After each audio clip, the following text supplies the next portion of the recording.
अहिल्यानगरमध्ये पुन्हा ट्विस्ट. भानुदास कोतकर पुन्हा मैदानात. केडगावमध्ये अपक्ष पॅनलचा प्रचार सुरू. अहिल्यानगरच्या महानगरपालिकेच्या निवडणुकीत वेगवेगळे ट्विस्ट आतापर्यंत पाहायला मिळाले. दरम्यान आता पुन्हा एकदा मोठं राजकीय वळण केडगावमध्ये आलं आहे. मध्यंतरी कोतकर यांनी माघार घेतल्याच्या चर्चा झाल्या आणि वातावरण शांत झाले होते. पण आता तेच भानुदास कोतकर पुन्हा एकदा रिटर्न आले आहेत. त्यांनी पुन्हा एकदा प्रचाराची धुरा हाती घेतली असून केडगावमध्ये एका नव्या राजकीय समीकरणाचा उदय झाला आहे. केडगावचा स्वाभिमान आणि प्रलंबित प्रश्न मांडण्यासाठी अपक्ष पॅनल पुन्हा मैदानात उतरला आहे.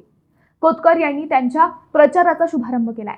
प्रचाराची सुरुवात करताना अपक्ष उमेदवारांनी प्रथम केडगाव वेस येथील भैरवनाथांचे दर्शन घेतले. त्यानंतर महापुरुषांच्या पुतळ्यांना पुष्पहार अर्पण करून अभिवादन केले.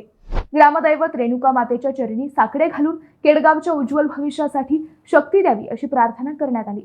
प्रभागातील रस्ते, पाणी आणि कचरा व्यवस्थापन यासारख्या मूलभूत समस्या आजही कायम असल्याचा आरोप उमेदवारांनी केला आहे.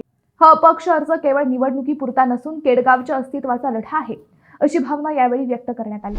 दरम्यान भानुदास कोतकर पुन्हा एकदा मैदानात उतरल्याने केडगावमधील राजकीय वातावरण पुन्हा एकदा चांगलेच तापणार आहे असे स्पष्ट दिसून येत आहे.